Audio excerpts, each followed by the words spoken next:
Et si pour la première fois, l'Afrique imposait ses règles au reste du monde?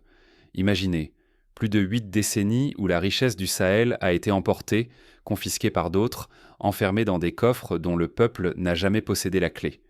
Pendant tout ce temps, une poignée de puissances étrangères s'est rassasiée de notre or, de notre uranium, de notre sueur, pendant que nous attendions, patients, que le vent tourne. Mais en décembre 2025, le silence s'est rompu. Un cri puissant a jailli de Bamako, traversant le désert, atteignant les palais de Paris et de Washington. Le capitaine Ibrahim Traoré et ses alliés franchissent un cap. Ils exigent la liberté monétaire, pas demain, mais aujourd'hui.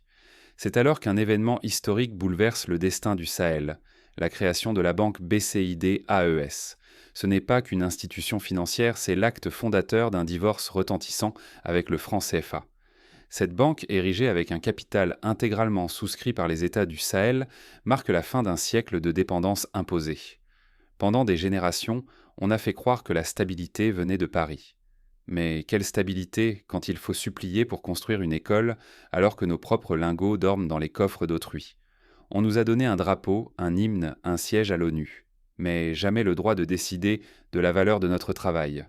Aujourd'hui, le Sahel choisit, rester prisonnier d'un système colonial ou risquer tout pour briser les chaînes. D'un côté, la promesse immense d'une souveraineté totale, de l'autre, la menace d'un retour à la soumission, d'une vie dictée par les caprices de l'étranger. C'est plus qu'un pari économique, c'est la question de dignité, de survie, de destin. Le monde entier observe, fasciné ou inquiet. Le Sahel peut-il vraiment devenir maître de son avenir et faire trembler l'ordre établi?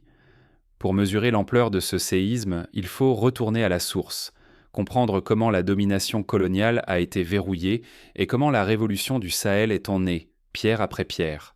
Rembobinons l'histoire pour dévoiler comment l'héritage colonial a façonné la dépendance et pourquoi le Sahel a décidé de tout renverser aujourd'hui. On nous a offert un drapeau, un hymne, mais on a gardé nos économies. Cette phrase résume 60 ans de promesses creuses.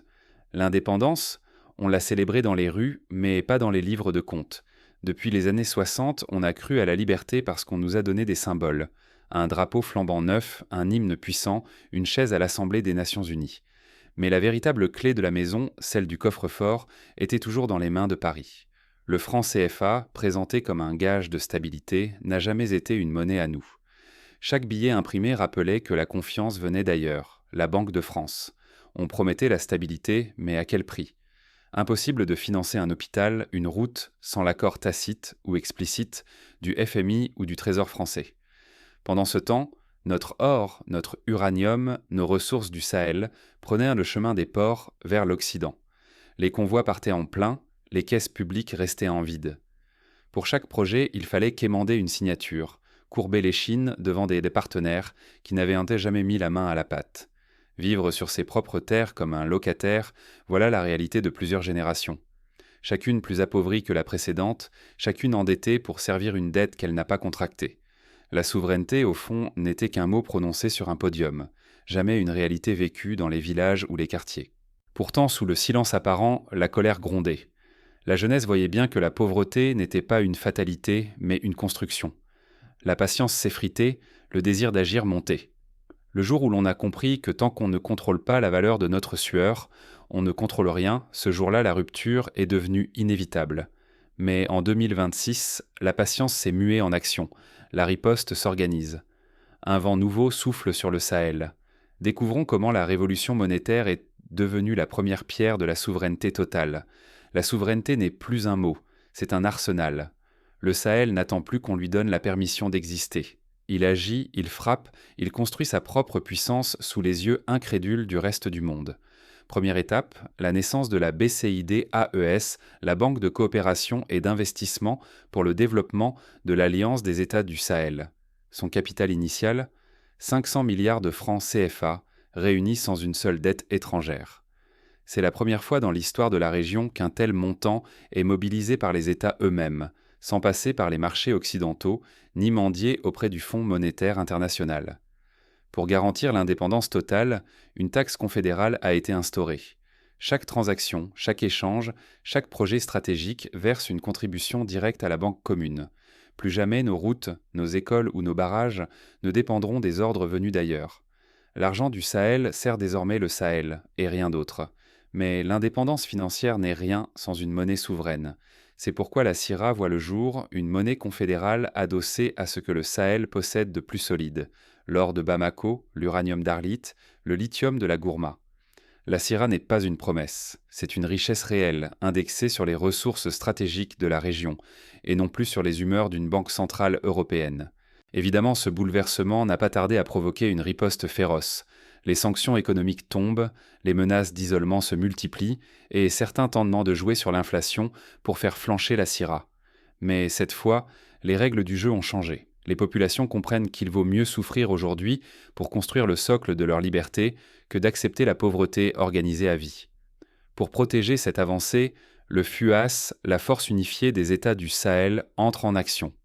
5000 soldats, sous commandement africain intégral, veillent sur les frontières. Aucune armée étrangère n'a plus le droit de dicter ses lois ni de prétendre défendre ce sol. La sécurité du Sahel appartient désormais au Sahel. Le risque est immense. Si la Banque confédérale échoue ou si la CIRA vacille, c'est la rechute vers la pauvreté programmée, vers la perte de confiance populaire, vers le retour à la dépendance. Mais si cette architecture tient, alors pour la première fois, une forteresse économique et militaire africaine indépendante verra le jour, et le monde entier devra compter avec elle. Mais la souveraineté ne s'arrête ni aux coffres ni aux casernes. Il reste à transformer la matière première en puissance réelle, à convertir l'or, l'uranium et le lithium en valeur ajoutée, en emploi, en progrès, sur la terre du Sahel. Reste à franchir le dernier mur, faire du Sahel non seulement un bastion, mais une force créatrice, capable de transformer ses ressources en puissance industrielle, technologique et sociale, là où tout commence vraiment. L'électricité du Sahel éclaire enfin ses propres villes et son avenir. Pour la première fois, les lumières ne dépendent plus des réseaux étrangers. Grâce au projet nucléaire piloté par le Niger, soutenu stratégiquement par la Russie, le Sahel s'affranchit de la dépendance énergétique. Les centrales, construites et opérées localement, garantissent une autonomie qui hier encore semblait impossible. Cette révolution ne s'arrête pas à l'énergie. Le modèle minier est métamorphosé. Désormais, au moins 35% de l'actionnariat appartient à l'État et le raffinage des minerais doit se faire sur le sol national. Fini l'exportation brute vers l'étranger. L'or, l'uranium ou le lithium du Sahel alimentent directement l'industrie et l'économie locale. Le commerce des ressources connaît lui aussi un virage décisif. Un marché régional nouveau-né permet aux États du Sahel de vendre leur or, uranium et lithium directement aux partenaires mondiaux, en particulier les BRICS. Cette stratégie s'accompagne d'un boycott des bourses occidentales, brisant un vieux monopole et ouvrant la porte à des négociations équitables. Dans la guerre de l'image, le Sahel passe à l'offensive. Avec le lancement d'AES Télévision, la voix de la région s'impose, multilingue, libre et déterminée à contrer la désinformation. Les récits, les débats et l'actualité ne sont plus filtrés par Paris, Londres ou Washington, mais produits par et pour les citoyens du Sahel. À l'échelle humaine, les frontières internes s'effacent. Passeports et identités biométriques sont déployés, garantissant la libre circulation et la reconnaissance de 78 millions de citoyens. Pour la première fois, l'accès à la prospérité ne dépend plus d'un visa ou du bon vouloir d'une puissance étrangère. Mais chaque avancée vers l'autonomie attire de nouvelles sanctions, de nouvelles pressions. Le risque est immense: l'isolement, l'asphyxie financière et la menace permanente d'ingérence. Pourtant, la conviction grandit que la dignité ne s'achète pas à l'ombre des drapeaux étrangers. Reste à découvrir comment ces bouleversements transforment la vie quotidienne des habitants et ce que le Sahel peut enseigner au continent et au monde. Voyons maintenant concrètement ce que cette révolution signifie pour les foyers, les écoles, les entreprises. Comment le quotidien change-t-il lorsque la souveraineté n'est plus un rêve, mais une réalité? La prochaine génération n'aura plus à chercher l'espoir ailleurs, car pour la première fois depuis des décennies, les peuples du Sahel voient émerger une révolution qui porte des réponses concrètes à leurs besoins quotidiens. Imaginez des routes modernes qui relient les villages isolés, des écoles bâties par et pour les communautés locales, des hôpitaux où les soins ne sont plus un luxe mais un droit. Cette fois, ces infrastructures sont financées par notre propre banque sans dépendre de l'étranger ni attendre l'aval de marchés distants. La valeur du travail sahélien est désormais garantie. Le fruit de notre sueur ne s'évapore plus dans des coffres à Paris ou à Londres. L'or, l'uranium, le coton et l'intelligence de nos peuples servent à bâtir notre avenir ici même, sur cette terre. Pour la première fois, chaque heure travaillée enrichit la région, pas un actionnaire lointain. L'impact le plus profond se mesure peut-être dans les yeux de la jeunesse. Les opportunités de carrière renaissent. Ingénieurs, médecins, entrepreneurs trouvent enfin la place de construire chez eux et non à 1000 kilomètres de leur famille. Les talents qui s'exilaient hier reviennent aujourd'hui, portés par une confiance retrouvée et une identité assumée. Ce modèle, né au cœur du Sahel, s'érige en source d'inspiration pour l'ensemble du Sud global. Il prouve qu'il est possible de briser les chaînes, de concevoir des solutions souveraines et d'exporter un modèle de dignité et de prospérité. D'autres régions observent, prêtes à s'inspirer de cet élan audacieux. Mais la route reste étroite.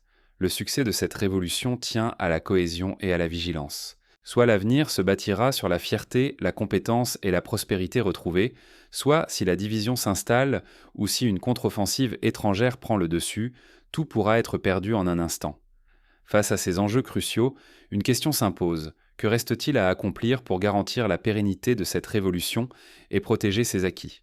Découvrons maintenant les prochains défis à relever pour ancrer durablement cette transformation et la rendre irréversible, même face aux plus grandes menaces. Le Sahel n'a pas seulement changé son sort, il a changé les règles. Aujourd'hui, une brèche irréversible s'est ouverte dans le vieux mur de la domination. Pour la première fois depuis des décennies, la souveraineté du Sahel n'est plus un slogan, mais un acte concret, une réalité forgée dans la volonté des peuples et la détermination de leurs dirigeants. Personne n'attend plus la permission. La monnaie CIRA, la banque BCID-AES et l'unification des États du Sahel sont là pour rappeler au monde que la liberté ne s'achète pas. Elle se construit, pierre après pierre, par ceux qui n'acceptent plus d'être locataires sur leur propre terre. Mais la leçon du Sahel va au-delà de ses frontières. Ici, c'est toute une région qui s'est levée pour affirmer qu'aucun peuple ne doit être condamné à quémander sa prospérité, ni contraint de vendre son avenir pour survivre au présent. La rupture en cours n'appartient pas qu'aux 3 pays de l'Alliance. C'est un signal d'alerte pour tous ceux qui, dans le monde, aspirent à tracer leur propre chemin. La souveraineté totale est possible, mais elle exige du courage, de la vigilance et une unité sans faille. Nous devons rester lucides. Chaque conquête est fragile tant qu'elle n'est pas défendue au quotidien. Les puissances qui ont bâti leurs empires sur la soumission du Sahel ne céderont rien sans tenter de reprendre le contrôle, par la ruse ou la force, par la spéculation ou la propagande. La vigilance est donc notre première arme. Ce que le Sahel a gagné, il doit désormais le protéger, l'approfondir et l'étendre. L'histoire n'est pas un fleuve tranquille, mais une lutte permanente pour la dignité, l'autonomie et la prospérité. À vous qui regardez, comprenez ceci. Le Sahel n'était que le début. L'enjeu n'est plus seulement pour ces peuples, mais pour tous ceux qui rêvent d'écrire leur propre avenir sans chaîne ni tuteur. L'histoire est en marche, mais elle n'a jamais été aussi vulnérable. Rien n'est acquis, rien n'est figé. Le monde observe, certains espèrent un échec, d'autres une étincelle. La suite dépendra de la capacité à transformer l'élan en système, la promesse en institution et la résistance en